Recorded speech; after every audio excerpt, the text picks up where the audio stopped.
नमस्कार. आज आपण एक खूप महत्वाचा विषय समजून घेणार आहोत आणि तोही एका एकदम हटके कॉमिक बुक स्टाईलमध्ये. चला मग पटकन सुरू करूया. आता बघा हे चित्र, हे काही नवीन नाही, नाही का? सरकारी ऑफिस बंद, लांबच्या लांब रांगा, लोकांची गैरसोय, सगळीकडे एक गोंधळ उडालेला असतो. आणि नेमका हाच गोंधळ आपल्याला एका मोठ्या प्रश्नासमोर आणून उभा करतो. सरकारी कर्मचाऱ्यांचा संप, तो त्यांचा हक्क आहे की मग ती एक बेकायदेशीर गोष्ट आहे? म्हणजे बघा, जेव्हा सरकारी कर्मचारी संपावर जातात तेव्हा आपलं रोजचं आयुष्य एकदम थांबल्यासारखं होतं. महत्त्वाच्या सगळ्या सेवा बंद पडतात. पण जेव्हा या सगळ्या प्रकरणात कायद्याची एंट्री होते तेव्हा नक्की काय होतं? काय सांगतो कायदा? आणि याच प्रश्नाचं उत्तर देण्यासाठी थेट सर्वोच्च न्यायालय म्हणजेच आपलं सुप्रीम कोर्ट पुढे आलंय. त्यांनी याबाबत एक अतिशय स्पष्ट भूमिका घेतली आहे. काय आहे ती भूमिका? बघा. तर चला मग आपण जरा खोलात जाऊया. बघूया की कोर्टाचे हे निर्णय नक्की काय आहेत, त्यांचा इतिहास काय आहे आणि आजच्या तारखेला त्यांचं महत्त्व काय आहे. एक गोष्ट लक्षात घ्या, कोर्टाची ही भूमिका काही एका रात्रीत ठरलेली नाहीये. यामागे अनेक वर्षांचा इतिहास आहे. अगदी 1962 पासून ते 2003 पर्यंत अनेक महत्त्वाचे खटले झाले, ज्यांनी हळूहळू या विषयावरचा कायद्याचा दृष्टिकोन अधिक स्पष्ट केला.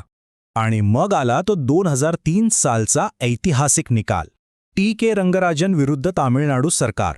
या केसमध्ये सुप्रीम कोर्टाने जे सांगितलं ना, ते अगदी काळ्या दगडावरची रेष आहे. कोर्टाने एकदम स्पष्ट शब्दांत सांगितलं, सरकारी कर्मचाऱ्यांना संप करण्याचा कोणताही मूलभूत, कायदेशीर किंवा नैतिक अधिकार नाही. बस, विषय संपला. अच्छा, मग आता तुम्ही म्हणाल की आपल्या संविधानाने जे अधिकार दिलेत त्याचं काय? बरोबर आहे. कलम 19(1) क आपल्याला संघटना किंवा युनियन बनवण्याचा अधिकार नक्कीच देतं. पण इथेच एक मोठा पण आहे. सुप्रीम कोर्ट म्हणतं की संघटना बनवण्याचा अधिकार म्हणजे संप करण्याचा अधिकार नाही. या दोन्हींमध्ये फरक आहे आणि देशाची, लोकांची सुव्यवस्था टिकवण्यासाठी यावर बंधनं घालता येतात. म्हणजे बघा, हे सगळं आहे अधिकार आणि कर्तव्य यांच्यातल्या बॅलन्सचं गणित. कायदा तुम्हाला अधिकार देतो, पण सोबत काही कर्तव्य आणि मर्यादा पण घालतो. चला बघूया हा बॅलन्स कसा साधला जातो ते. हे बघा, कायदा काय म्हणतो, तुम्ही संघटना बनवा, काहीच हरकत नाही. शांततेच्या मार्गाने आंदोलनं करा, हेही चालेल. पण सार्वजनिक सेवा बंद पाडून लोकांना वेठीस धरणारा संप नाही, त्याला अजिबात परवानगी नाही. म्हणजे शांततेत निषेध करणं वेगळं आणि काम बंद करून सगळं ठप्प करणं वेगळं. कायद्याने हा फरक अगदी स्पष्ट केलाय.